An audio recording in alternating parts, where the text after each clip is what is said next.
is a crisis, a threat to us all, our economies, our security, and the well-being of our children and those who will come after. The danger signs are all around. 1/3 of the world's population lives in countries with moderate to high water stress. Land degradation affects 1.5 billion people. Ice caps are showing unprecedented melting. Permafrost is thawing. Sea levels are rising. The abnormal is the now new normal. This year we have seen Manhattan and Beijing underwater. Hundreds of thousands of people washed from their homes in Mozambique, Nigeria, Colombia, Peru, the Philippines, and Australia. From the United States to India, from Ukraine to Brazil, drought decimated essential global crops. Across the Sahel, from Mali to Horn of Africa, tens of millions of people endured another year of vulnerability at the mercy of the slightest climate shock. No one is immune to climate change, rich or poor. It is an existential challenge for the whole human race, our way of life, our plans for the future. We must take ownership. We collectively are the problem. Then we should have the solutions. Greenhouse gas emissions are the highest they have ever been.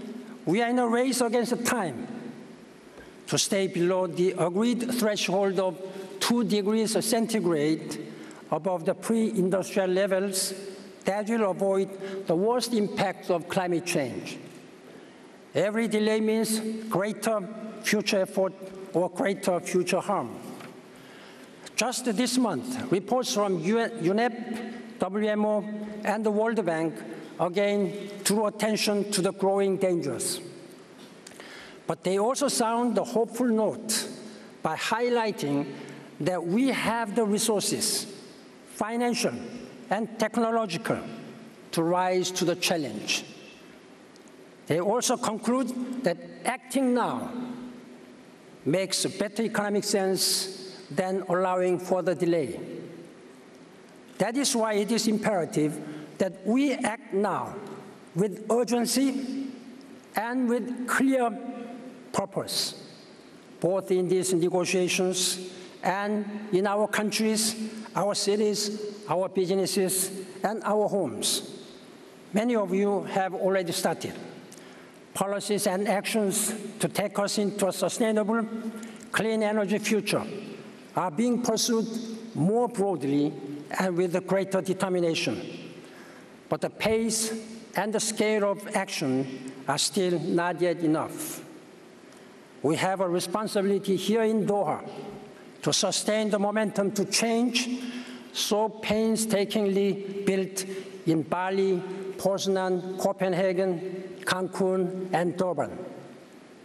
Addressing climate change is essential to sustainable development, and your work is essential for addressing climate change. I urge all the parties to work with the spirit of compromise, to take a long view, and act accordingly here in Doha. Let us ensure that they stay on track for an effective, fair, ambitious, and universal climate agreement by 2015. This week, I hope for 5 key deliverables by governments here in Doha. The first, the adoption of a ratifiable second commitment period of the Kyoto Protocol. The Kyoto Protocol remains the closest we have to a global binding climate agreement. It must continue. It is a foundation to build on. It has important institutions, including accounting and legal systems, and the framework that markets sorely need. Its continuation on 1st January 2013 would show that governments remain committed to a more robust climate change and climate regime. Second, progress on long-term climate finance. This is critical to a meaningful climate agreement. Fast start finance expires soon. Developed countries must give their clear indications that scaled-up climate financing will flow after 2012, and that it will be commensurate to the goal of mobilizing $100 billion a year by 2020 from public and private funding. Third, we must ensure that the institutions are set up in Cancun and Durban to support mitigation and adaptation by developing countries, including the Green Climate Fund and the Climate Technology Center and Network are fully equipped and effective. Fourth, I expect government to demonstrate with no ambiguity that negotiations on a global and legally binding instrument remain on track. And fifth, governments need to show how they intend to act on the gap between mitigation pledges and what is required to achieve the 2 degrees target. The gap can be bridged, but time is not on our side.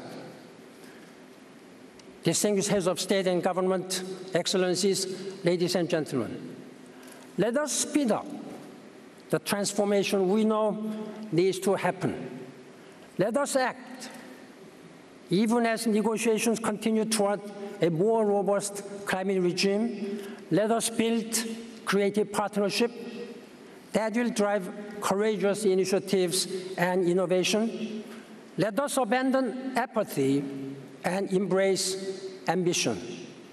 Let us take inspiration from the solutions we see around us and from the transformations that we know are possible. Let us prove to future generations that we had the vision to see where we need to go and the wisdom to get there. And I count on your leadership and commitment. Thank you. Shukran jazilan. Thank you. UN Chief Ban Ki-moon has been addressing the climate change summit in Doha. Delegates in the final days really have 4 more days to agree on climate change targets.